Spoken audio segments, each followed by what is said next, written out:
Hi, Courage class. It's Lindsay here, and I'm a bit behind the game. And what I mean by that is, I always thought that moving up and navigating the world of work meant putting your head down and working as hard as you possibly can, and someone would finally notice you. Now, don't get me wrong, I really definitely support hard work. And now I know that mentorship, or being able to ask questions of someone who has already done it, is equally, if not more, powerful. So today I'm thrilled to welcome a dynamic leadership duo from the organization Asian Sisters Participating in Reaching Excellence, also known as Aspire. We have Sophia Lai, the board chair, and Michelle Chen, the director of the Youth Leadership Program. And their mission at Aspire is to expand personal and professional opportunity for Asian girls and women. And under their leadership and incredible community of volunteers, Aspire does it with thoughtful, identity-rooted mentorship. So you'll learn today why it's important to support girls and women, how mentorship can be a powerful accelerator, and how to get involved. Let's take a listen now. Welcome to Courage Class. I'm Dr. Lindsay Kwock Hu, and each week I'm in conversation with our community's changemakers and trailblazers.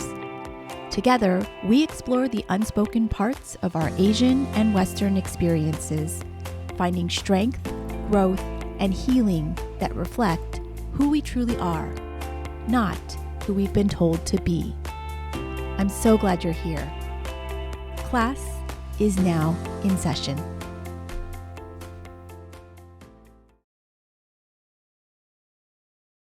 I am so thrilled to be joined by two incredible leaders from Aspire. That's Asian Sisters Participating in Reaching Excellence, an organization dedicated to empowering Asian American women leaders through identity development, mentorship, and education. I just love this organization. It means so much to me personally. It's helped me indeed. And I've had the pleasure of also supporting the organization. So I am just thrilled to be joined by some of Aspire's current and previous leadership. Sophia Lai. Sophia Lai serves as Aspire's board chair, bringing years of leadership experience and a passion for creating opportunities where young women can thrive. We're also joined by Michelle Chen, and she was Aspire's program manager of the Youth Leadership Program, where she worked directly with youth to build relationships that help them find their voice, own their stories, and step into leadership with confidence. Ladies, I just want to welcome you to the show. And again, I want to just express my sincerest gratitude to both of you for taking time to share Aspire's wonderful work on Courage Class. Thank you. It's really nice to be Thank you for here. having us. Yeah. Yes. Well, the pleasure is all mine. I would just, one of the first things I love asking folks is how they got into this work. So as you introduced, my name is Sophia Lai. I grew up in the Boston area with an education that really emphasized responsible civic engagement. And I joined a bunch of free leadership opportunities, all of which really shaped and empowered me. One experience that had a particularly significant impact on me was the Wadiko Summer Program, where I saw firsthand how powerful and life-changing it can be to have adults equipped with tools that acknowledged and guided youth through challenging times. I saw these youth grow and become more confident in themselves when they were encouraged and supported in trying new activities along with their peers. This tiered system of a psychologist as a leader, mentoring a team of counselors who then took care of their assigned students, was not only healing for the youth, but also for myself. So knowing how important these types of programs are, I've always set aside time to be involved in the communities around me. In 2014, I had a friend who was on the board of Aspire who told me that their conference team was seeking volunteers. Once I signed up, I've been doing various roles since. I eventually directed the 2019 Asian American Women in Leadership Conference. Wow. And I also joined the board with roles as a volunteer director and now chair. That's incredible. I think that those early mentorship experiences are so critically important. And I just love hearing that it just opened you up to this world of leadership as a young person. So thank you for sharing that, Sophia. Michelle, may I ask the same question of you? What brought you to this work? Yeah, thank you, Lindsay. I joined Aspire through honestly during the COVID time period, back in when I was in high school, in my college years as well. I was very heavily involved in volunteering work. So I wanted to go back to those roots. And I was like, what better time to, go back into volunteering than during the COVID years where I had so much time, right? Yeah. So I found Aspire through like an extensive Google search, and then saw that through like a lot of extensive research, I found Aspire and I saw that not only does Aspire focuses on leadership, I saw that also provides mentorship to young women, right? Asian American women specifically. I saw that not a lot of organizations within the Boston area or greater Boston area, because I am personally born and raised in Rhode Island and didn't move into the Boston area until maybe a year or two ago, about 2 years ago. So at that time, right, there was not a lot of organizations around the area that I really want to focus my time on the youth as well as, giving back to my community as an Asian American woman. So I was like, this is a great opportunity to not only go on those morals that I had, but also, utilize um, the background and giving my personal experiences Mm. to give back to the community in a way. So that's how I kind of stepped my foot, I guess, into the volunteering world, and then Yeah. also with Aspire as well. Oh, thank you so much for sharing that. I think we had very similar experiences. Around COVID time, maybe a little bit before, I was really in a place of searching and looking, and I was transitioning roles. And Sophie, I may have shared this story with you before, but I wanted mentorship. I wanted to connect with other Asian American women, and Aspire was the first thing that popped up on my Google search, and the rest is history. So I love hearing that from both of you. Thank you so much. I'm curious to know, and Michelle, I know you started to talk a little bit more about volunteering, how that you really wanted to get back into those roots. But Sophia and Michelle, I'm wondering what drew you personally to champion specifically young Asian American girls and women and their leadership development. Um, so actually, like in most of the volunteer programs I'd done before, they were not like specific to Asians. Mm, But from my own personal experience, I know how hard it is to speak up, not only as a girl, but as an AAPI girl, yeah. since there's like multiple forces that tell us to hold our tongues, to conform for others. And this can be so detrimental to our careers, our relationships, ourselves. So like I personally thought I could have benefited a lot from a mentor to guide me in my past. But since I can't change that, like Yeah. what I can do is that today I can make programs like what Aspire has available for other AAPI girls and women. Yeah. No, absolutely. When you're listing all of those challenges that we face, I'm like, mine, me too, me too, me too. So, anyways, thank you. Michelle, how about you? I'll stem off of Sophia because it's very similar from my perspective as well. It's really a combination of that personal experience and that desire to want to help these girls, Yeah. all the API girls out there, to learn to represent themselves, right? In their own unique way of trying to find their identity, Mm, because it's not easy to, I mean, to this day, I feel like I'm still trying to find my own yeah. identity, right? I know a little bit of it, but there's just so much more, right? So I think it's the learning, the education, to the strive to help these girls to learn their way Mm, through this like thing that we call life, yeah, right? absolutely. It is. It's hard to navigate. Like nobody teaches you this Right. stuff, right? And Sophia, you started to really touch upon some of the challenges as AAPI women and girls, some of the challenges that we face in the workplace and in life in general, Michelle. So, Sophia, I'm wondering if you could walk us through some of the challenges that Asian American women and girls really face that people often or sometimes overlook when it comes to career, leadership, school. Well, before I start, I wanted to say something about how like the term Asian American is commonly used, and I think before we overlook it, I just wanted to say that we are not a monolith. Mm, That even though it's a term yeah. that was developed to be a unifying identity to rally behind. This group includes such a wide range of cultures, languages, socioeconomic classes, and histories. But despite that, we do get treated similarly. So regardless of all these backgrounds, there are certainly a lot of commonalities that we can address together. Yeah. Thank you for saying that, by the way. No, it's really important, as we're, doing this work, at least in my experience, you say Asian, people think automatically Chinese, at least in my world, and you're like, no, there's so many. There's so many. Exactly. Yeah. So anyways, I'm sorry, I cut you off, but go right ahead.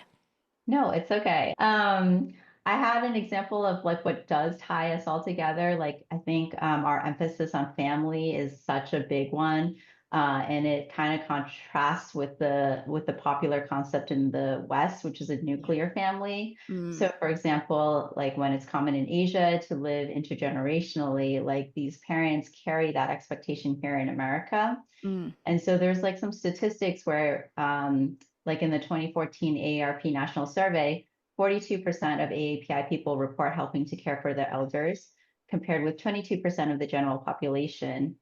And to break it down between like different demographics, the Pew study found that 29% of AAPI people lived in multi-generational households, compared with 27% of Latino families, 26% of Black families, and 16% of white families. Yeah.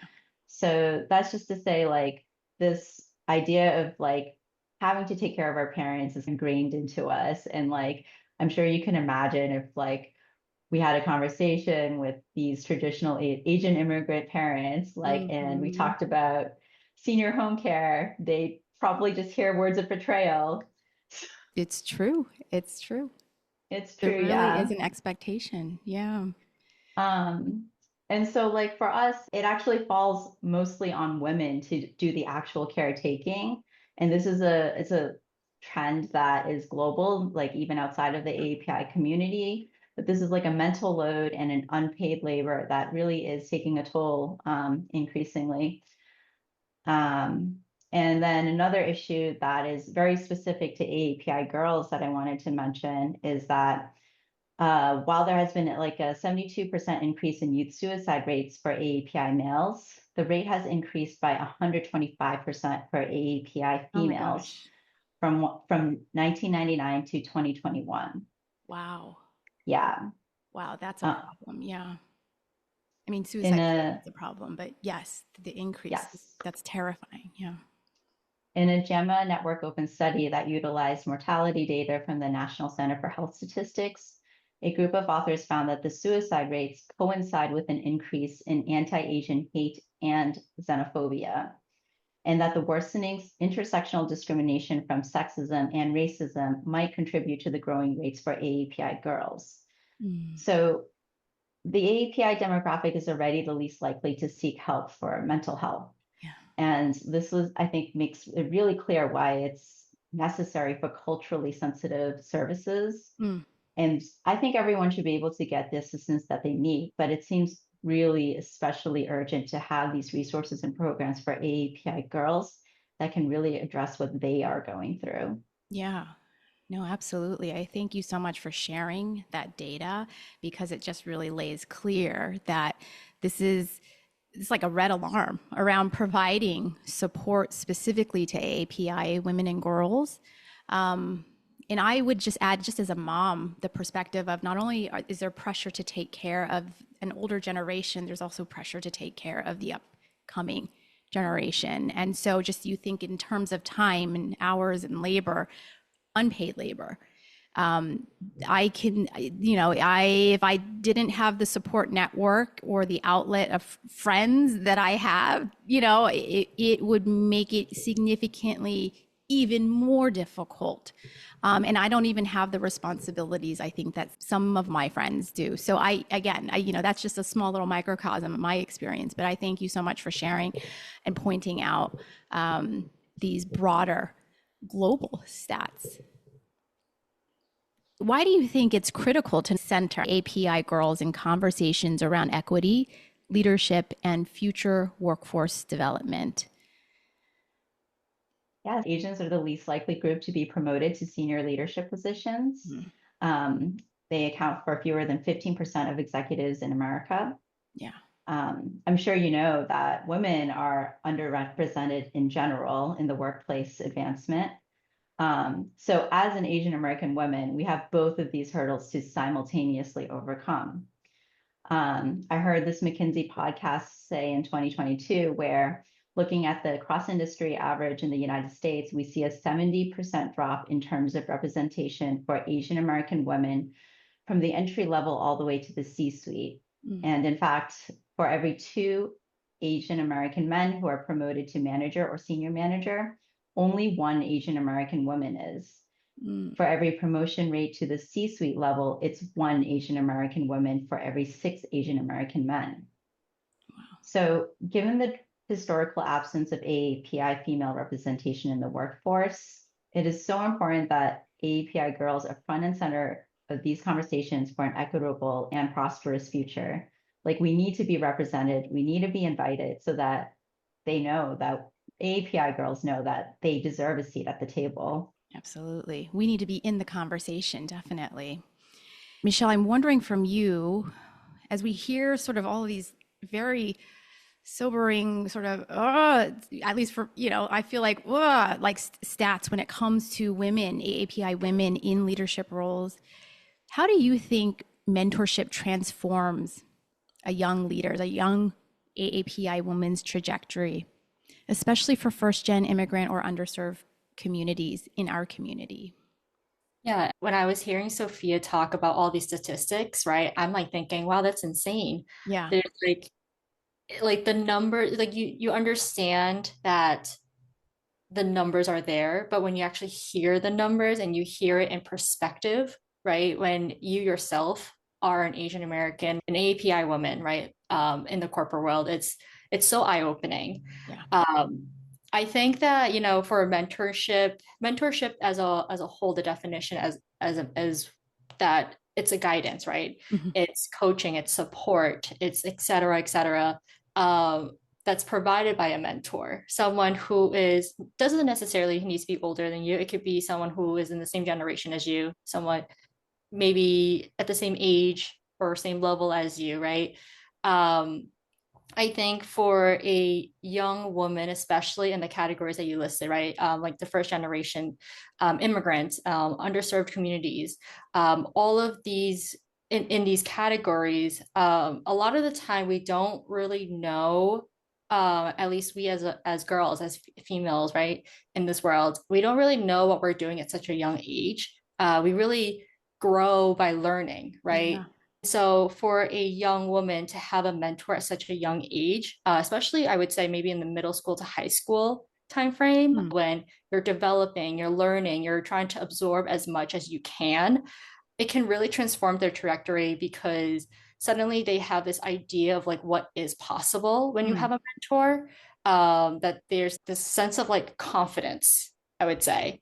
Like you have someone there to support you, even if you don't know what's going on, you have like the safe space that you can turn towards, to a mentor. Like if you have something you need to ask about, talk about, vent about, you have this like one other person or a group of girls or a group of mentors that you have behind you, that that if you go to them, they won't judge you.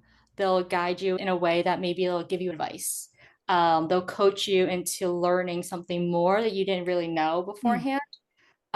So it's like this network of expansion, like you're expanding your network, right? But it's more than just that. It's more about gaining that experience that you wouldn't have without that mentorship. Yeah. So I think that's really what's important when you have a mentor at such a young age, because it kind of evolves you in a way that's faster than your peers. It gets you faster into the real world, but also kind of grounds you at the same time. Yeah, no, absolutely. I love how you frame mentorship. You really don't know what you don't know.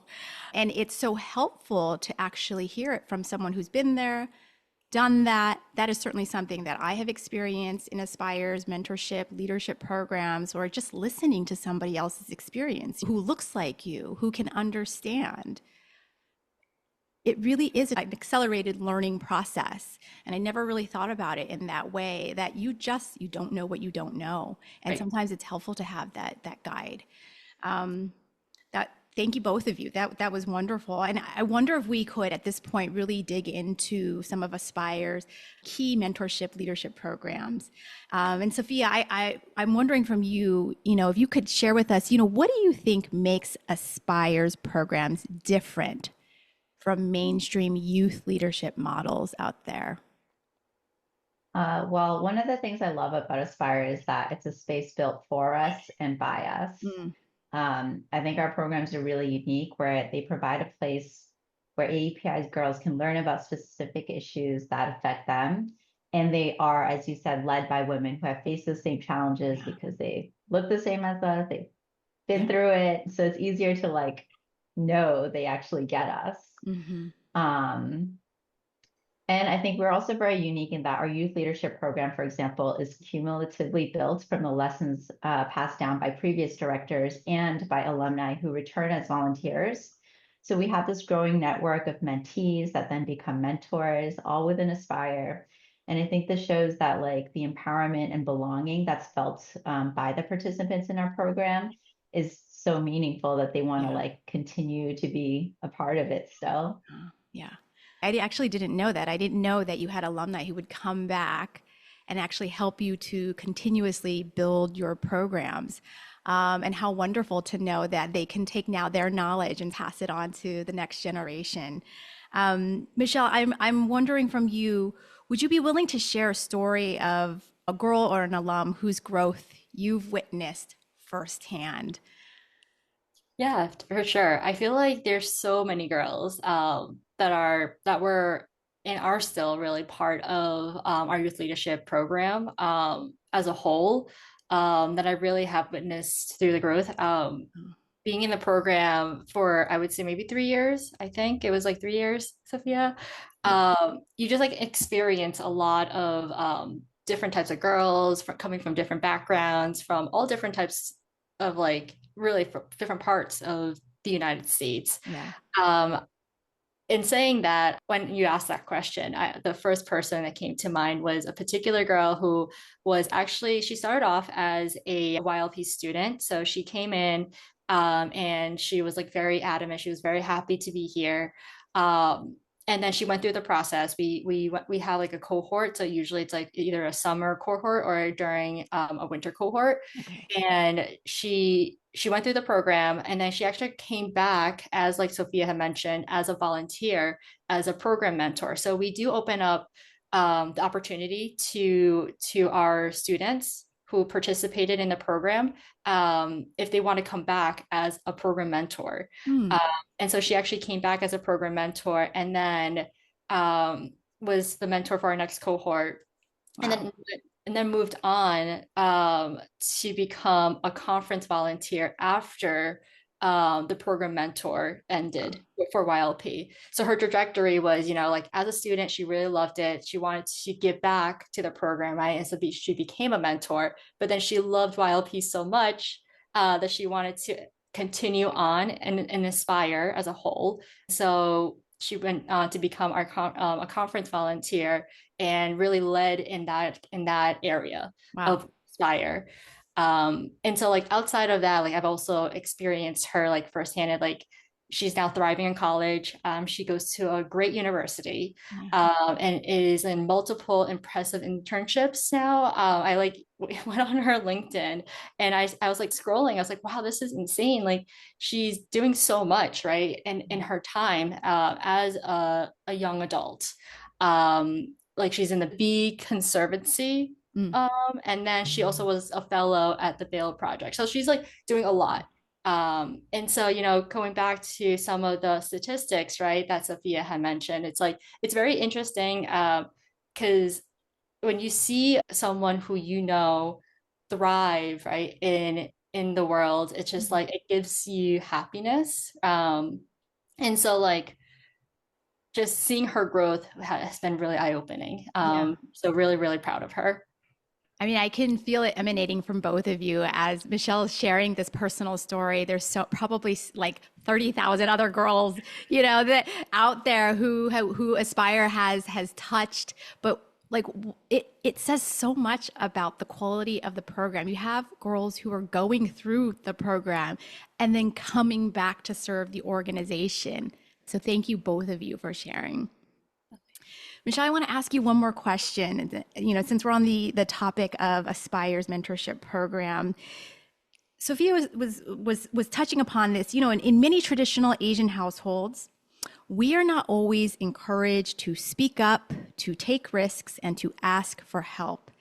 And I'm curious to know, how does Aspire's mentorship structure really help girls unlearn those barriers? And Sophia, I should say, I invite both of you to certainly speak on this. And Michelle, I had specifically asked you to speak to this since you are leading the youth leadership program. I think that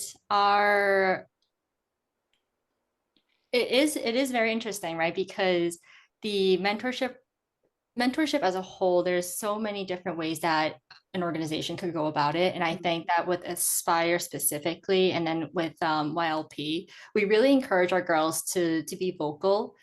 We emphasize heavily on like, it is a safe space. What you say here stays here. It doesn't really go beyond the virtual space, or if we meet in person, that space as a whole, right? So I think that the structure of our mentorship is that, we are just a call away. We are just a chat away if you need our help, right? All voices are meant to be heard. No opinion is a bad one. I always say, there's no such thing as a bad thing, right? So like, we reflect, we listen, and we really just want to help the girls just unlearn those barriers. We really want to like emphasize that, those are barriers, and barriers are meant to be broken. So obviously these types of things are not an overnight kind of thing. But we do like to, I think that the best way with how Aspire has structured itself is that we do show support little by little, and that little support goes a very, very long way. So I really like the inclusivity of it as a whole. Yeah, no, I feel like that touch point is so important. And I know, having been a mentor as well as an unofficial mentee, being on the receiving end of that, being able to just ask the question and being like, phew, I'm not being judged, or if you understand my experience, I don't have to like go deep into it and over explain myself, which I always do. It's such a relief. I would love to transition into a call to action for all of our listeners who are listening to this conversation right now. We want people to be involved with Aspire's work, the important work that they're doing. And Sophia, if someone is listening right now and is moved to help, where should they start?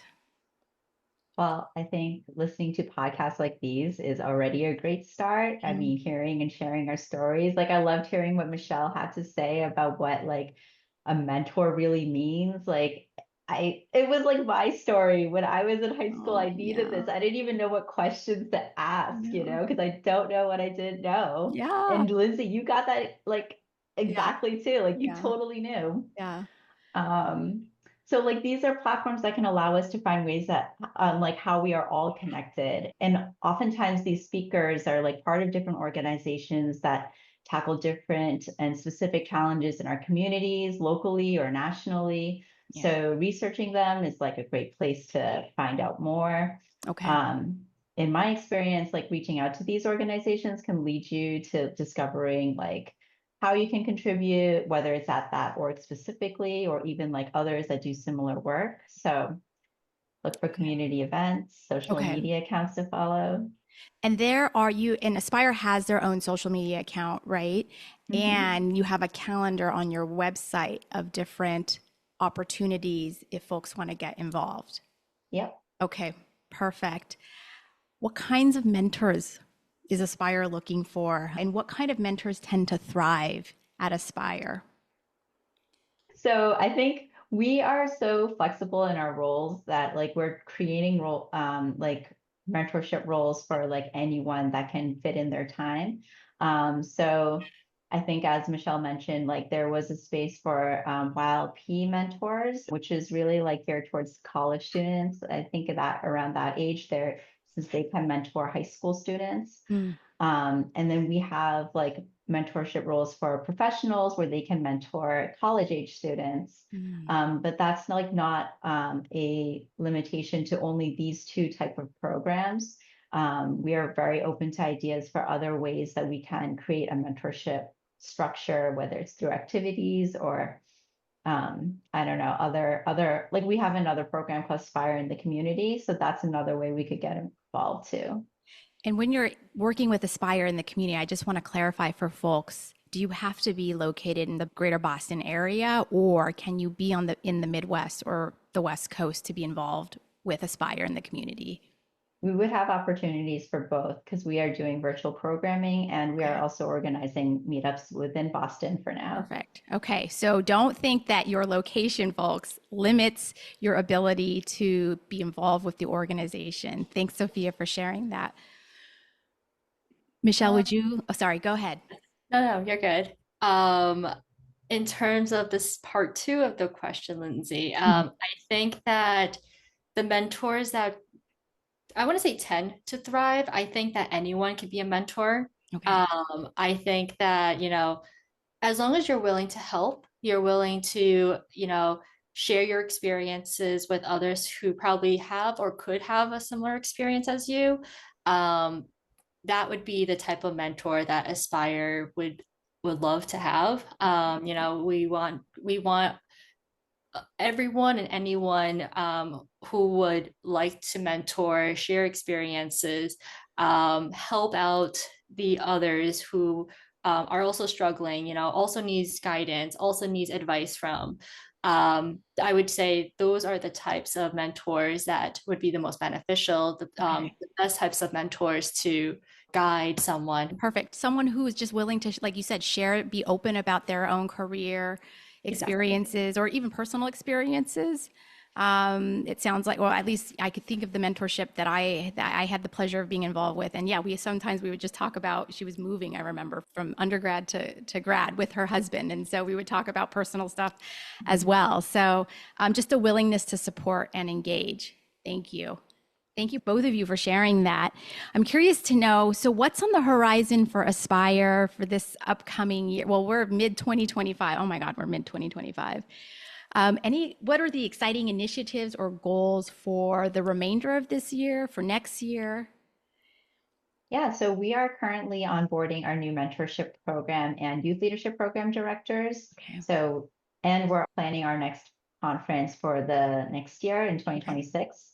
So we're always looking for volunteers to support us in these programs, which can definitely be virtual. And then I have had a personal initiative to like nurture more mentorship and sisterhood within the Aspire volunteers so that we can all feel more connected to each other outside of our program objectives. Okay, so thanks for sharing that. I want to end with personal reflections, if you will. I'm wondering from both of you, looking back, what do you wish your younger self had heard from a mentor? I think if I had a mentor, which I 100% wish I did back then, I would probably tell my younger self to be bold and just step out of your comfort zone. Okay. That would be the one advice I would say that I would give myself. Yeah. Mm-hmm. That certainly resonates. That's a really good one. Yeah. I would have wanted to tell myself, like, learn how to get comfortable talking about myself, stop avoiding it, like ask questions, use your voice. Great one. I'm like, everything you're saying, I'm agreeing with. I would say the same thing to myself. Yeah, I would say +1. Yeah. Oh my gosh, the struggle is really similar. Final question before we get to our rapid fire.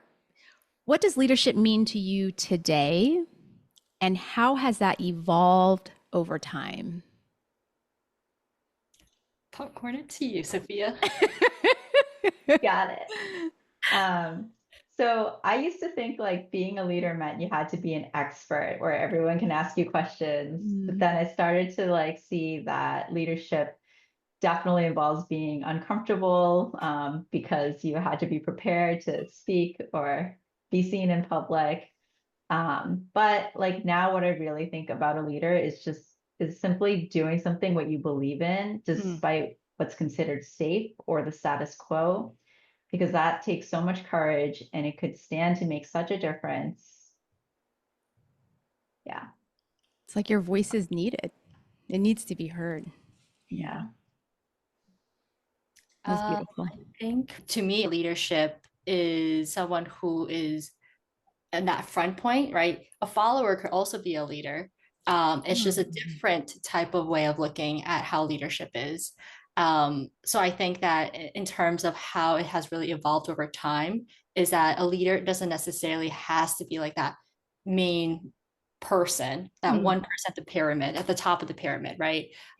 It could be that within your small group, you can be that leader who takes the initiative to go above and beyond what is asked of you.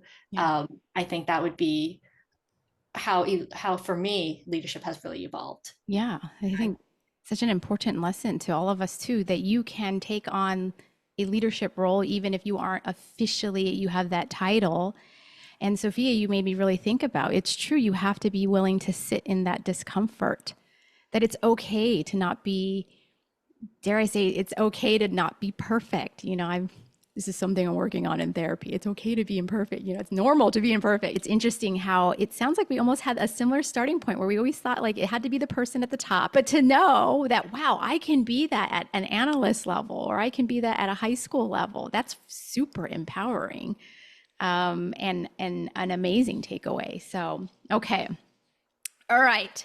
Rapid fire for both of you. One word to describe AAPI sisterhood. A bond, like a bond. Oh, yeah. Oh, that's beautiful. Yeah. Is dumpling making one word? Today it is. Yes. I love that. Yes, totally. Oh my gosh. How much amazing conversation have you had over making a dumpling? Honestly? Exactly. A lot. Yes, so much fun. Intergenerationally with your friends.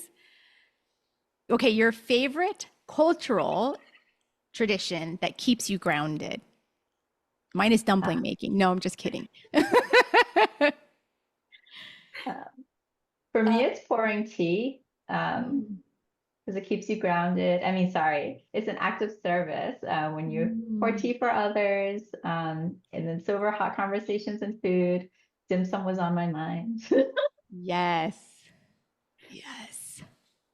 For me, probably lighting an incense. Oh, yeah. My family is very into like lighting incense. It gives me that family aspect of it. So that would be my favorite cultural tradition. Wonderful. Yes, definitely.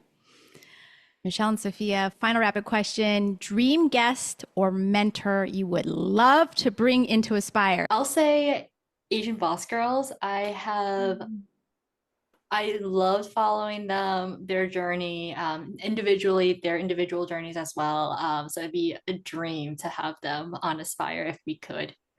That would be awesome. Yes, they're the ones that run the podcast. Yes. Yes. Okay. For me, I think Suni Lee would be such a special guest. She is so inspirational. She's overcome so much, and she's so talented. Yeah, definitely. Okay, I'm going to keep my eyes peeled for those next conference invites.